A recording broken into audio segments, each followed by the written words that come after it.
So what's up people from the internet, ako si GC, kilalang tambay lang pero may pangarap. So hindi pa nakakilala sa akin, kilalanin nyo na ako at syempre ako ang bida sa sarili kong kwento.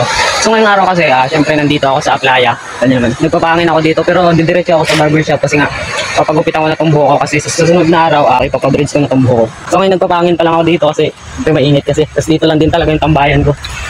Yun, sakto, walang tao. Magpagupit na ako guys. Siyempre naka-vlog yan, mag-video na nga tayo eh. Pagbawasan ko lahat ng gilid. Ipaganyan ko lang yung ano. Yun. At syempre ano pang inaantay natin, pasimulan na natin. Naran pa sana ako dito eh. Kada punta ko may tao. Tapos pagbalik may tao ulit.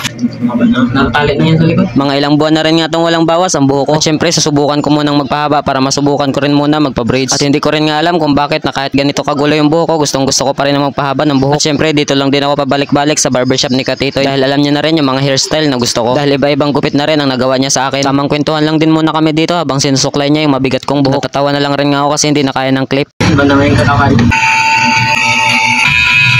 Kahit hindi pa nga tapos yung gupit, pil na pil ko na yung itsura ko. Kahit ganyan yung buhok ko, malaki yung tiwala ko sa barbero ko.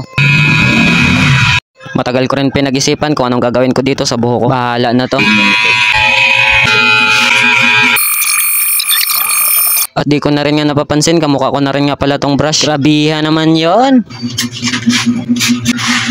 Kaya saludo ako sa tulad mong barbero, di lang basta gupit ang hatid mo. Nagbibigay ka ng confidence at ng dahilan para ngumiti kahit sabog pa rin yung kilay ko. Solid tong barbero ko dahil sa'yo pati buhok kong parang problema na resolba mo ng may estilo at tiyaga. Ginugupitan ako pero ang totoo ako yung nagbabawas ng bigat kasama na dyan yung pressure, stress at ingay sa paligid na parang tambutso sa traffic ng buhay. Kaya habang ginugupitan ako naisip ko, kung kaya mong ayusin ang buhok mo kahit magulo, paano pa kaya ang buhay mo? Simula sa gupit, sunod sa mindset, tapos kilos hanggang sa di mo na mamalayan, tumataas ka na. Pero syempre balik ka pa rin sa gupitan. Kasi kahit CEO ka na, hindi ka exempted sa tuktok na tumutubo ng pababa. Yung pagupo ko sa upuan parang normal lang, pero deep inside may gustong magbagong nilalang. Barbero hawak ang gunting at razor. Ako hawak ang pangarap, sabay kami sa linis, buhok sa sahig pero utak papalipad. Gupit lang to pero bawat bagsak ng buhok paalala na pwede kang magsimula ulit kahit mukhang sabog. Nasa dulo nga pala ng video na to ang resulta ng gupit na to. Dito ko natatapusin ang video na ito. Sa hindi nakakilala sa akin, ako si GC. Lagi nyo tatandaan, bilang lang yan ng taon, kaya sulitin nyo na ang bawat pagkakataon.